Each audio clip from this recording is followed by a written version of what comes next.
Hello, and welcome to our webinar, Driving Enrollment Outcomes Through Conversation Intelligence.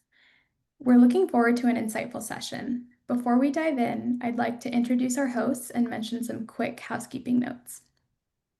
First up is Dave. Dave founded Mongoose to help educators build connections with students. Before that, he co-founded Liquid Matrix, later acquired by Datatel. His drive comes from personal experience, overcoming a severe stutter, which shaped his belief in clear, human-centered communication. Andrew wrote Mongoose's first lines of code and now leads our tech and product architecture. With over 20 years in edtech, including roles at Liquid Matrix and Campus Labs, he's focused on building scalable, flexible solutions that empower better communication. Amanda supports recruitment and retention efforts at Gateway Technical College, helping staff reach students who need it the most. She's passionate about process improvement and making it easier for people to access the right information they need to succeed. If you have any questions, please send them directly through the Q&A, and our hosts will answer them at the end of the session. If you have any comments, feel free to use the general chat. We'll share our slides and the recording tomorrow. And lastly, please feel free to engage with us on social media with the hashtag Mongoose. Thank you, and let's begin. Hi, everyone. Thank you so much for joining us today and spending some of your time with us. We really appreciate it. Before we get to the main part of the agenda, we want to do a little poll just to get everyone's brains working. There's a QR code in the upper right here if you want to take out your phones and scan this. It'll be on the next screen as well, so don't panic if you don't get it immediately. But the thing we'd like you to think about and then give a brief answer to, it can be a word, a few words, a short phrase, is how important are genuine conversations to your institution? So I'm going to jump to the next screen now, and we'll see those results show up. Again, you can scan the code here. If the code's not working, you can go to slido.com and enter that number at the bottom, and then we will see the results as they come in.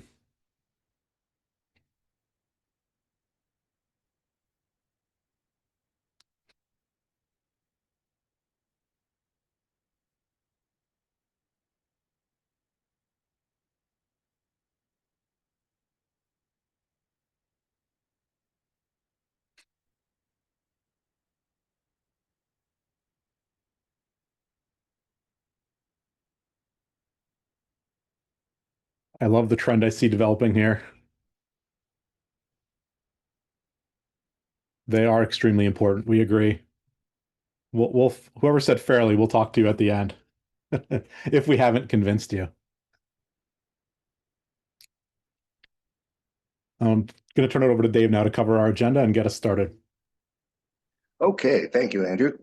So today we're going to be covering some data and some insights. So what we wanted to do to start is just give everybody context, like where did this data come from and how did you get it and what is it, so that we can have a more kind of grounded view of the rest of the content today. So when we review the data, we're going to be able to then show you insights that what is happening with messaging and conversations in higher ed as a whole. So this is a broad national view as to what the trends are. And then we're going to zoom down to one institution and look at their experiences with being able to have conversations and be able to use the intelligence tool and what that experience has that was like there. And then hopefully we will have some time for Q&A at the end. And like Ria said, feel free to put in questions throughout using the questions function. So 7 minutes of context here. I don't know if you have your stopwatch, Andrew. So, okay. So Mongoose has been facilitating text and chat conversations for higher ed institutions since 2014. And we have had hundreds of millions of conversations go through our platform, which I'll talk about. And these are conversations like, hey, your application is incomplete, or this is your advisor, can we set up a time to talk, or questions about financial aid. So a lot of like logistical and personal conversations happen here. And we've just, our company has facilitated and housed hundreds of millions of conversations. And I would guess that almost all of you all work in higher ed. Every team at every school has their own way that they communicate, and they use email and they use text, and this is a notification, and it's just been this like free for all that is a really chaotic experience for the staff and for the students. But that was the best that we could do. Well, with AI, everything has now changed. If you could go to the next slide, please. Conversation intelligence is available. So what does that mean?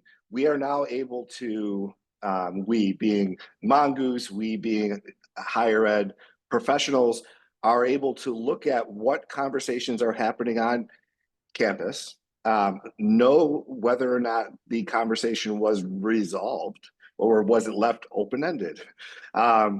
We can know how students are feeling about different topics. So we can now have insights into students are frustrated about the online portal, right? And so we now have this window into these conversations so that we can have much better conversations with our students.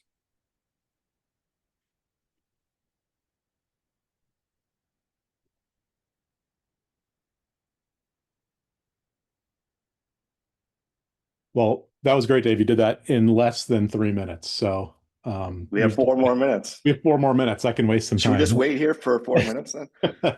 So Dave just kind of painted the picture of where we are today and how we got there. And I think the crux of it really is that real conversation should be happening with your applicants, your students, all your constituents. And those two-way conversations that can really be full of empathy and focused, personalized attention are what's critical to supporting those students. And on the other side, they're full of this unstructured data, all of these insights and information that are waiting to be unlocked to empower staff members. So I'm just going to take a couple minutes to tell you about what we do and how we make that possible. So Mongoose was founded over 10 years ago with the mission to help move people forward, and we are all in on higher ed. It's all we do. And we have this, I feel this awesome responsibility and trust to send more messages, to host more conversations than anyone else.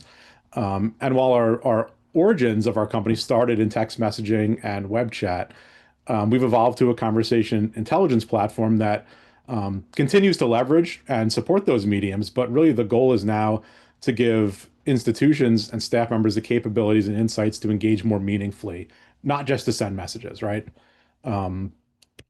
But what actually is a conversation intelligence platform? When we talk about that real quickly, so the intelligence, the analytics, and all those associated tools are at the core.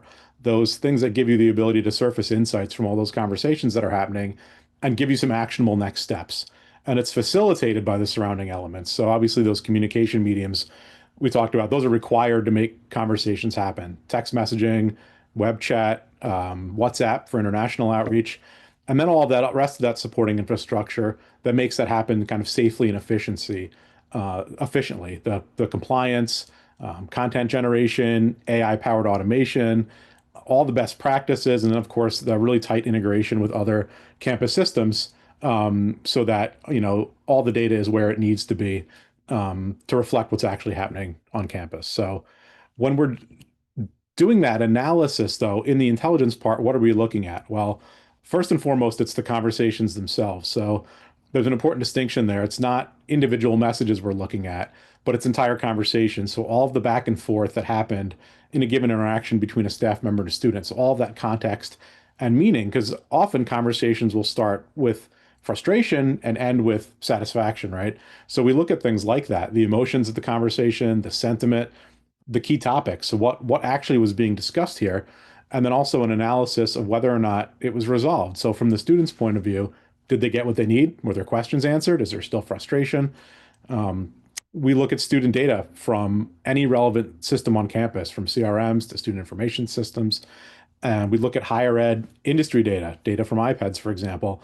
And then finally, we can bring in all of this kind of behavioral and communication strategy data from the thousands of staff members that use our platform on a daily basis.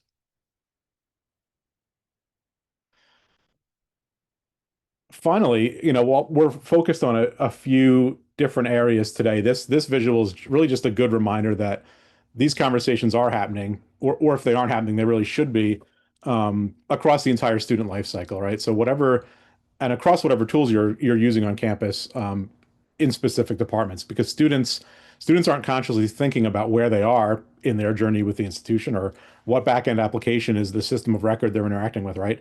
They're looking for information, they're looking to get things done, or they're looking for help or connection and support. So it's important to recognize kind of this is not just happening in one area of the institution. So with that, I'm going to turn it over to Dave to discuss some of those insights in detail.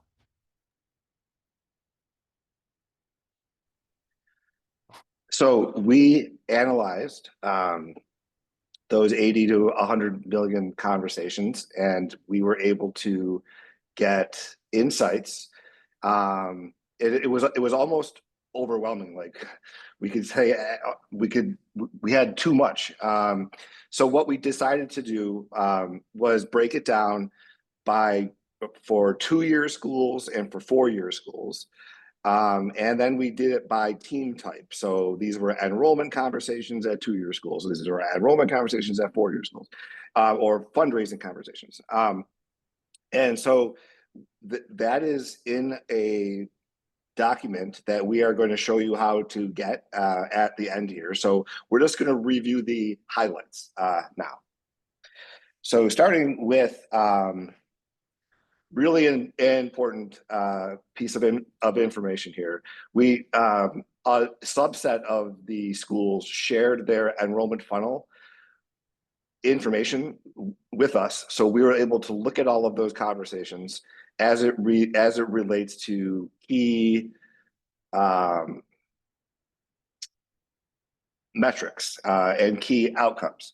And so starting on the left, so of all of the students that were accepted, only 3, if they didn't have any conversations via text or chat, their enrollment yield, so that was the percent that goes from accept to enroll, was 3%, which is very, very, very, very poor, obviously. And then as we looked at it, if they just had kind of notifications and reminders sent, that helped a little bit. But the more conversations that student had and was willing to have and wanted to have, the higher their enrollment yield was, significantly. So this shows that it's really important to be able to support a high volume of conversations, because your most interested students will take advantage of that. And when we live in a world where there's always these misperceptions of affordability and outcomes and all new vernacular that they have to learn, having these conversations are so important. Now, there's definitely some causation and correlation here. If a student's wanting to have a whole bunch of conversations, they're more likely to enroll.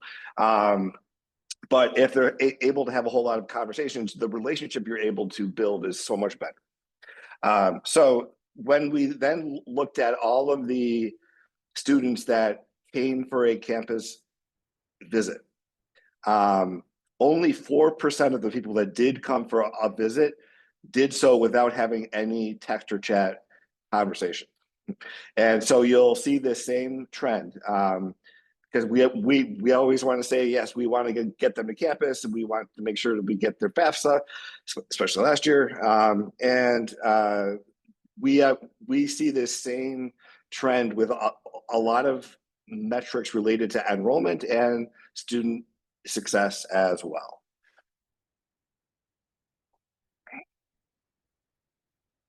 Okay, so I mentioned earlier that sometimes institutions will use messaging for notifications and reminders, and that is helpful.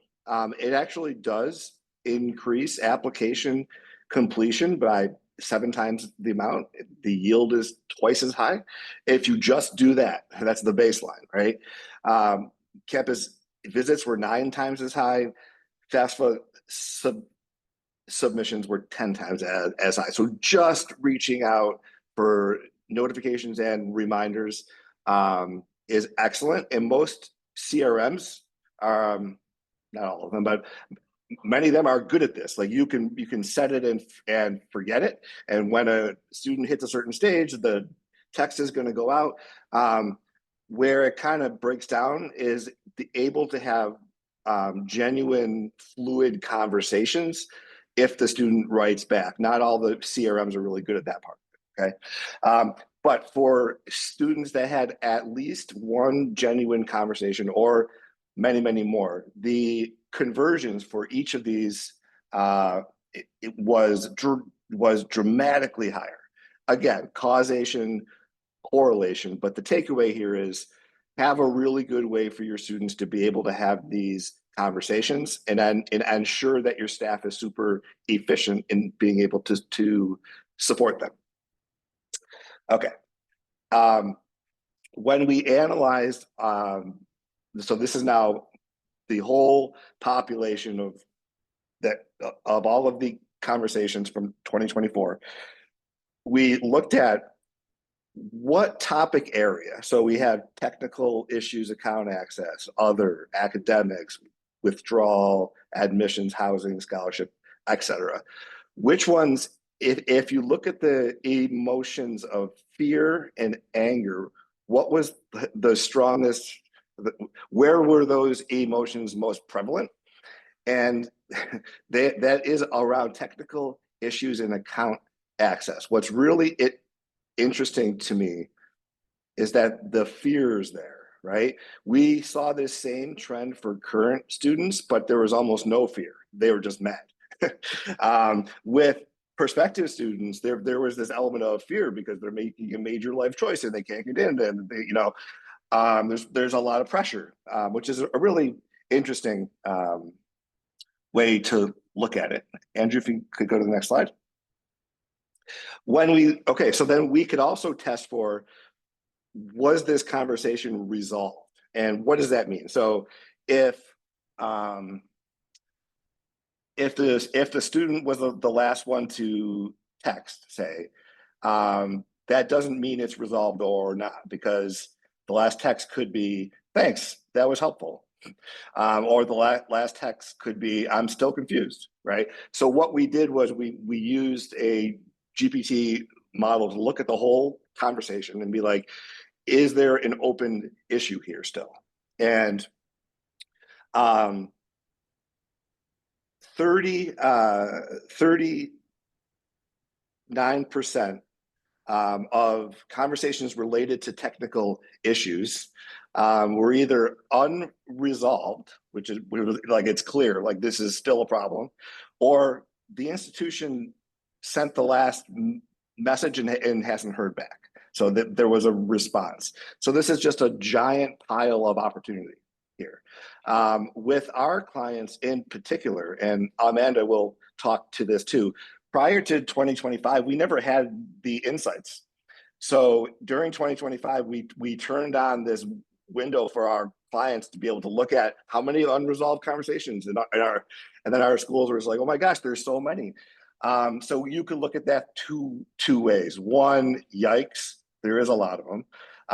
Or the other one is, wow, we have a big opportunity here. So it's on us to be able to quickly and easily resolve this for better enrollment outcomes, better retention outcomes, better student outcomes. So now we're going to jump over to student success conversations. And when we look at negative or neutral sentiment, especially negative, the two largest area was around mental health and technical problems here,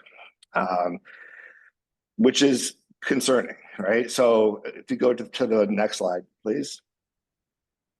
So what of all of the conversations in those topic areas, which ones aren't resolved or were left hanging, right? Mental health was the largest, which is awful to learn, because in the past there hasn't been a really easy way to like know if a conversation is resolved or not. If you just like, if you're emailing or texting, and this isn't like a a ticketing system for a knowledge base where you can be like, I'm having a problem, and it's still open, and you can know that because there hasn't been visibility here yet until now. So that's just a huge, from an empathetic perspective, us providing our clients the ability to have these insights and be able to follow through on these and triage these is just huge. So best practices for student success is a little small, and we're going to tell you how you can get the whole deck. But we want to optimize the timing of when these are sent out, because students will respond much quicker during certain times, and on certain days. We want to keep it concise, especially for the initial outreach of a conversation. The response rate is much, much higher if it's really short. And then if the student's going to write back, then it'll open up into longer messages. Leverage smart messages. That is specific to Mongoose, where the platform actually sends an automatic response on behalf of the staff. You want to focus on conversations, not just the ability to send a text with a checkbox there, right? You want to really be able to have genuine conversations. When links or pictures were included with the text, the response rate was much, much lower. So especially for a first message, you don't want to start with that. The thought there is they click the link and then they're out of their app. So if you want engagement, you don't start with those.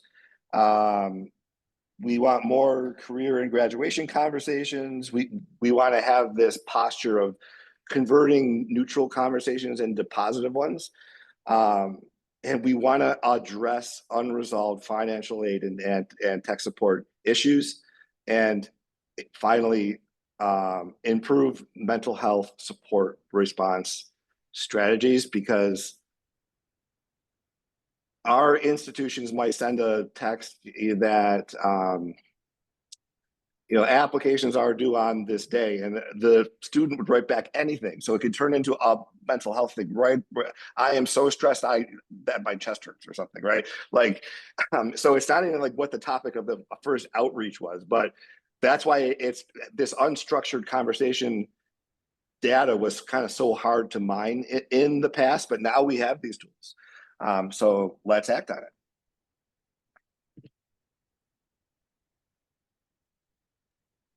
Amanda.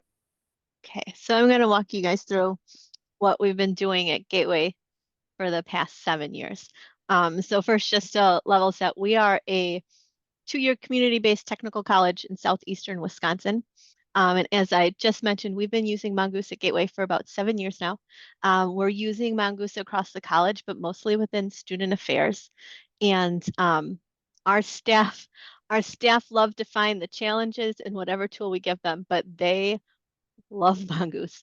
They're really happy with how easy it is to use in terms of sending and receiving text messages and knowing when they've had something come in so they can continue that conversation, but also in keeping the data in sync with our CRMs.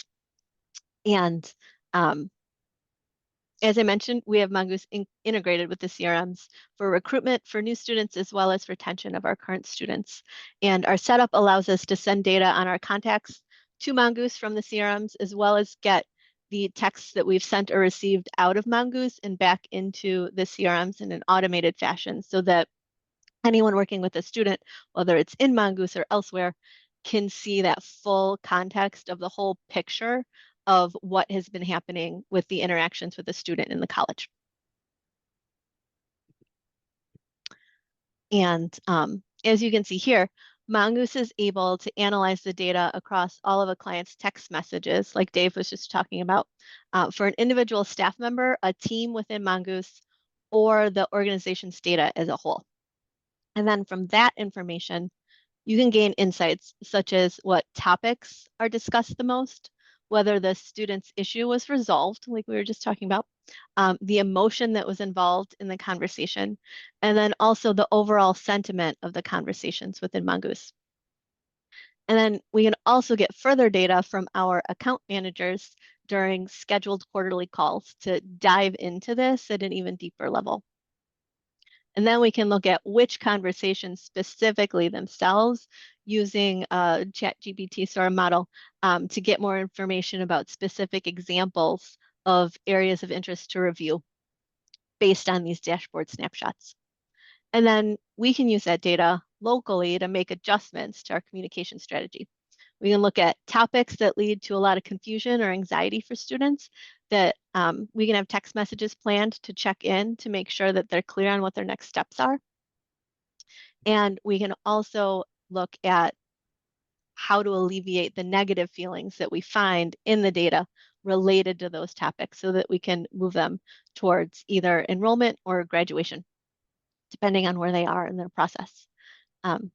And staff and topics with low resolution rates can be reviewed for potential changes within our internal processes, our communication strategy, or just for retraining staff if particular people have a lot of unresolved conversations with their students while others in similar conversations don't.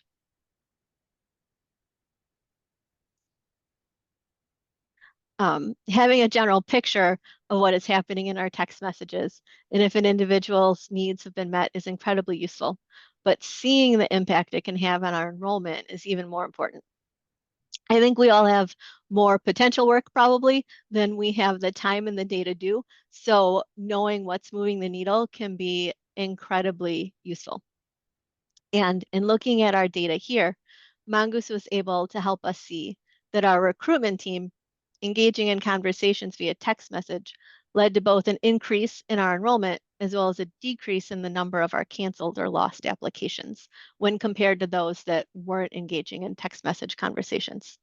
And also, as you can see here, engaging in even one text message conversation through the application process can increase enrollment. You can see the applicants with 6 or more conversations were almost twice as likely to enroll for us. This shows us the power of offering a low stakes, near real-time communication channel for our students, especially one that they don't perceive as a bot and that they understand is a real person. This can help us gain trust over time so that when they have critical obstacles, we're there to help them throughout the process. And yes, we do also communicate in other channels, email, phone call, schedule appointments, all of those things. But texting opens the door to that back and forth conversation that we're talking about today that can really help students resolve an information need at the time that they realize that they have it. Because if your schools and students are anything like ours, they want to take care of it when they want to take care of it when it's like front of mind for them. Otherwise, they may move on, forget, whatever the case might be. But if we can get to them while they're thinking about it, we have a better chance of being effective. And here in this slide, you can see how text conversations help drive students towards the next funnel stage when they've paused for an extended period of time.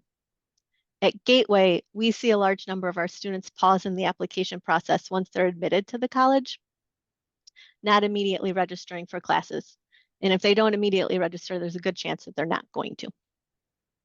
Engaging in conversations with them to address their needs and to nudge them towards that next action increases the likelihood that they'll matriculate. And our staff are able to easily and quickly respond to questions and concerns via text message, and are also able to reach out with prompts to remind students about their next steps and check in to see if they need any help with any obstacles. Similarly, when we look at our current students, which is what you can see here, we can see that those engaging in text conversations are more likely to register for classes. Of all the students who were registered for our last spring term, 57% of them had engaged in 10 or more conversations with a member of our staff. Many of these conversations are in academic advising, peer advising, and financial aid. Staff in these departments mentioned 2 things consistently about texting that are supported by the data in this slide and those earlier in the presentation, a lot of the sentiment that Dave was talking about. First, departments like academic advising mention how easy it is to use Mongoose to resolve and reply to registration issues, even when they're not at their desk. We have advisors that are able to use the Mongoose app to text students while waiting for other appointments to start, during downtime at events, and even outside of work hours. So they can slip in responses while it's still timely in between their other tasks. One of my favorite stories, though, is that registration holds for instructor consent are an issue for students every semester. This plays out time and time again. It ends up being a major obstacle, but one that's actually really quick for our staff to resolve once we know about it. But because students often realize that they have a hold once they go in and log in to register, they'll reach out for text support a lot for an immediate resolution.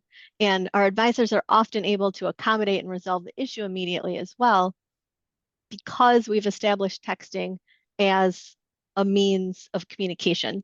It doesn't feel like too much to text to ask for assistance. They might not call, they might not email, but the text, no matter what, like seems to be a channel that they're willing to use. And then similarly, staff can quickly resolve it for them because it was easy for them to get that information from that conversation.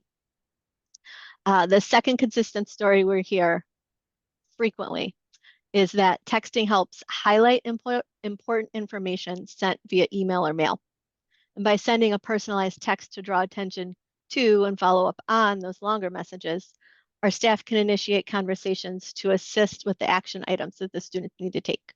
Our financial aid office is particularly committed to this strategy.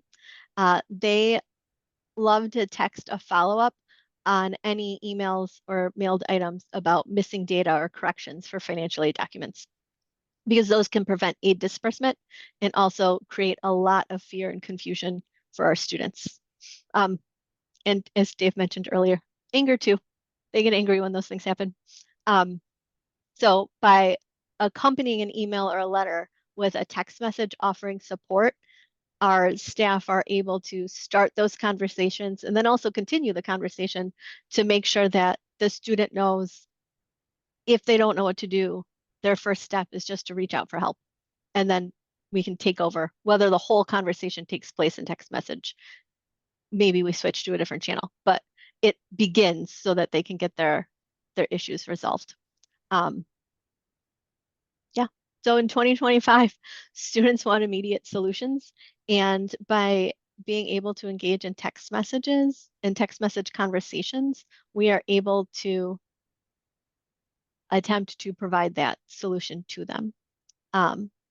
They help us balance the expectations and preferences in order to offer real-time support.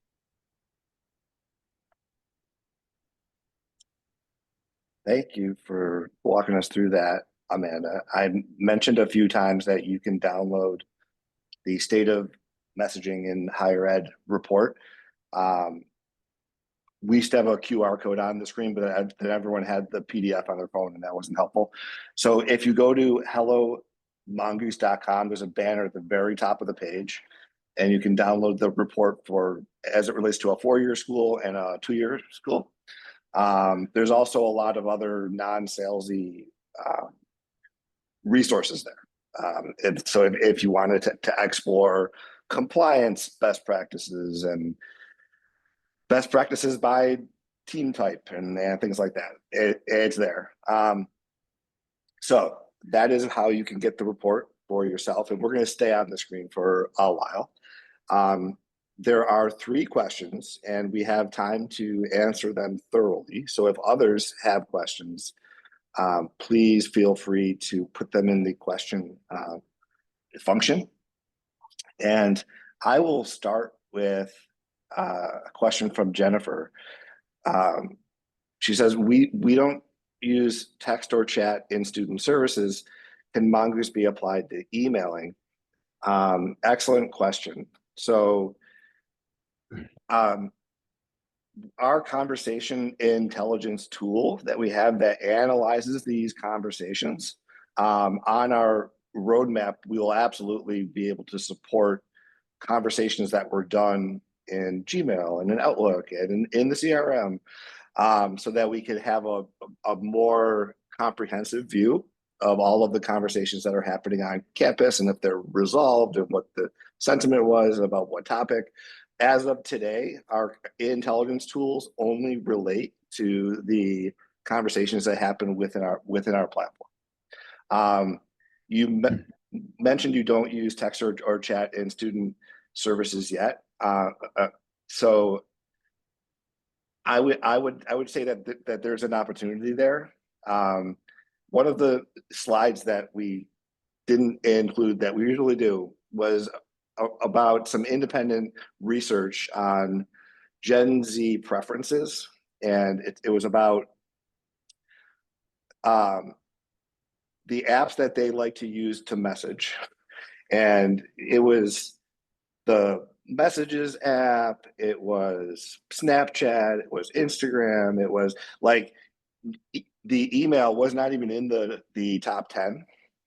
And depending on the student and depending on the institution, emails often don't get as good of a response rate. Our clients often actually text the student to check their email. Like, we sent you an email, could you please log in to get it? So offering the ability to have text conversations, so that not just like a one-way text, right, but genuine conversation might really help from a student services perspective. Okay. We have from John, and on this one can be for Amanda. What does staffing look like for managing conversations? What is a typical caseload for a staff member? So we, for our recruiters and our academic advisors, their caseloads for conversations in Mongoose are their caseloads. So our recruiters have about 800 people in their caseload, probably give or take at any given time. Academic advisors range from like 300 to 500 students. And so they are working with those students, whether it's in Mongoose, texting, email, appointments, whatever it is. Their students are assigned to them. So those are their caseloads. For financial aid, admissions, different departments that aren't necessarily assigned to students, they tend to take, this doesn't directly answer John's question, but they tend to take assigned times. So 1 week or 1 month, it'll be, person A on the team that is doing communications. And so Mongoose falls into that bucket. Maybe they're responding to emails, maybe they're sending texts or engaging in responses with students. So it varies. It's just however many people came in during that time. We don't have staff that is specifically dedicated to sending or responding to text messages, though. And I do want to jump in here just to clarify. Mongoose, you can use it on the web. You can use an app for the people that might not be using it. So staff have those options in terms of like what their preferred method is. Students, they are just texting. They don't know that it's going through Mongoose. So like Dave was mentioning a second ago, it just goes through, like if I've got an iPhone, I've got the message app, it's just, I know the phone number and I send the text to it. So the back and forth can go to a specific person or a shared inbox on your side. So you can also have staff that all have access to a particular phone number that they can field responses to. It doesn't have to be a single person. Thanks, Amanda. Andrew, if you could take this next question. What is the difference between Mongoose and Salesforce? Roni uses Salesforce for the same feature. What can you offer that's more? Sure. Yeah. So I think I don't want to speak for how each institution is using Salesforce, because you may be doing it very well. From what we've seen, and we work with a lot of Salesforce institutions, hundreds of them, it's typically more used for the broadcast and notification style messaging, right? So Salesforce is very good at triggering out messages based on events that are happening in the CRM, doing that kind of bulk texting or reactive to what's happening there. From how we've seen institutions use it, it's not great at both providing tools to generate conversations and then help staff facilitate them efficiently. So really everything in Mongoose is built around ease of use and conversation generation. So as we have kind of talked about, conversations are key to kind of both learning what's happening with students and also helping achieve those outcomes. So from things like the, kind of real-time shared inboxes where multiple staff can see conversations in progress, things like smart messaging, allowing you to kind of send out surveys or quick check-ins, providing automated responses back to students, but then quickly being able to look at responses that indicate they need more direct follow-up and having staff members follow with them one-on-one. And then kind of underlying all of that, a lot of compliance really that's built in to both the product and our team in terms of best practices to make sure that opt-outs are being handled correctly, that the messages are being delivered as fast as possible without running into carrier spam and filtering. We're getting into the weeds a little bit there, but it's really about facilitating those conversations in a really safe, compliant manner, securely, and a way that's really easy for staff to use it, right? There should be no burden added onto staff members that are working in the platform. So Yeah, thanks, Andrew. And I would add to the insights might not be there too, like how many conversations were resolved and what were the topics and how can we improve. right. That's And right. the great thing is for folks that are running Salesforce and Mongoose, the data goes back into Salesforce automatically. Those conversations aren't kept out of the CRM. They're brought back in as they're happening. They're going on the activity record. They're going in custom objects. So you've got all of that recorded in that system as well. While your I don't know, your voice is fresh. Is that a thing? How, Grant asks, how do you manage confidential student information being shared over your platform by students? Sure. I guess I'd answer that. There's several layers to that. So right, the kind of the base layer is how the product is built and hosted, right? So it's in a SOC 2 Type 2 audited environment. All the data is encrypted at rest and in transit. It's FERPA compliant. It's like, so it has that kind of that baseline of just an assurance that the things are built well. It's been audited by an independent auditor. The company has, practices for cybersecurity training and all of that. So that's like kind of the core layer. On top of that, the product itself, in terms of who can see that student data, um, we have the concept of teams that support different departments. So a given team has a pool of student data in it with a set of fields of data related to those students, and then the messages that are happening, that can be locked down. So only specific staff members who would probably be the same ones who can see that student information in the CRM are in that team. So you don't have a wide pool of staff members that are given access to student information that they wouldn't normally have. And there's a lot of flexibility in terms of how those teams are set up, how the integrations work, what data is where. Finally, on top of that, if there's a situation where a student shares information that shouldn't be there, it's very simple to just to remove it from the platform, right? So the data, in kind of going back to that FERPA compliance, like there's full control over data ownership in terms of the campus, being able to delete data. So it's covered on multiple levels. Thanks, Andrew. Jean asked, did you look at graduate recruitment issues during your research? So during the state of messaging report, Andrew, I don't think we specified graduate recruitment from undergraduate. That's definitely an opportunity for next year's to do that.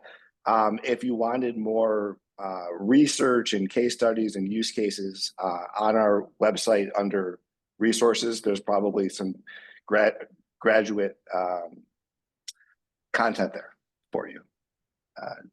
Thanks, Gene.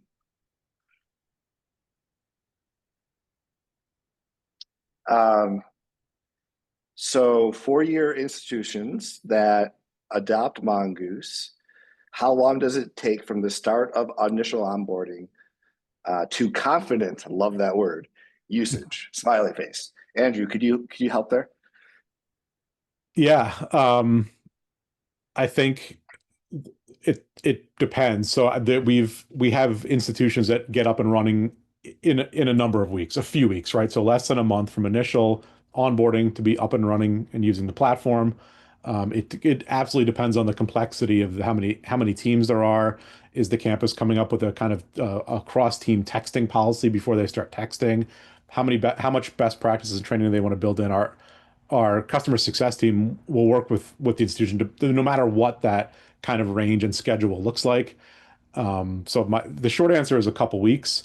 Probably, in terms of getting everyone in the platform and comfortable and understanding all the tools and using them and having the integration set up, might be a month, might be a little longer. I will say multiple times in the past, we have onboarded a customer in one day and had them sending messages when it was a critical situation for them by helping kind of hold their hand and getting them through it. So we I think pride ourselves in kind of both the service side of it in terms of the onboarding and training that our success team provides, and then also the ease of use of the platform itself. So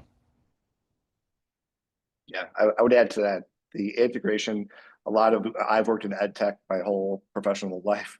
A lot of vendors like that's often like a stumbling point. And with us, it's like user facing. So you could just point in, click, and say, I want to integrate with Slate or integrate with Salesforce. And you click next and you paste in the URLs and then you choose your fields and you click next. And I want this to run 3 times a day. Click that. So it's not like the IT teams tend to love us because it's not an IT project. So, okay. Are there best practice recommendations for what is appropriate for a text versus an email?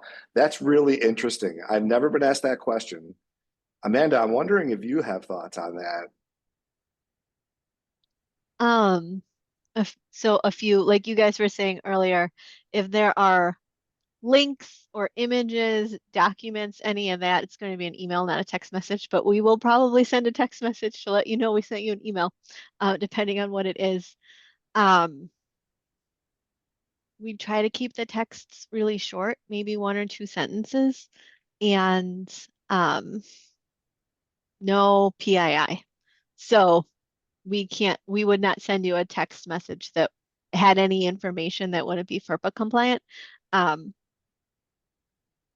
don't know if that fully addresses the question, but a lot of the student email, that student email address is still where we're going to send like the critical details, but the text message, just make sure that if the student needs to reach us, they can.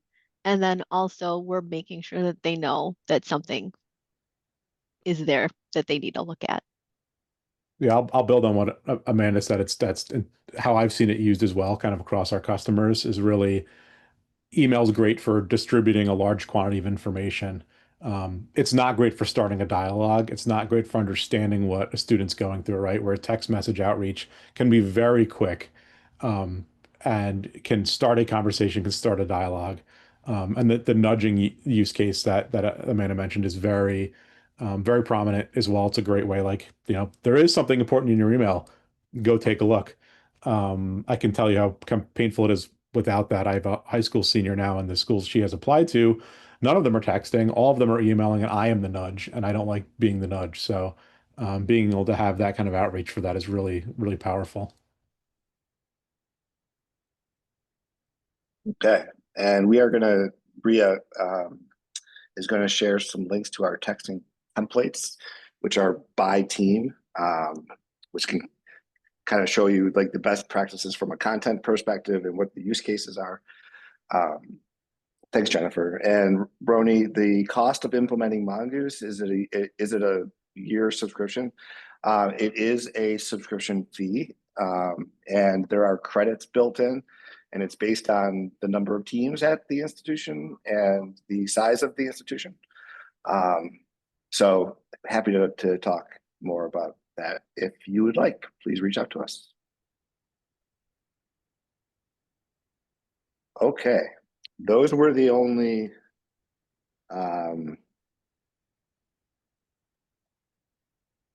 so Ria, when you say you're going to share out those, were you going to put the link in the chat, or can those be put in the follow-up email? I will be sharing out all the resources and links in a follow-up email, which should hit your inboxes in the next 24 hours. Perfect. That's more convenient probably than having to click it. bookmark it. So great. Well, thank you, everybody. Thank you to the Chronicle, and thank you, Andrew and Amanda, for being such a wonderful client for all these years.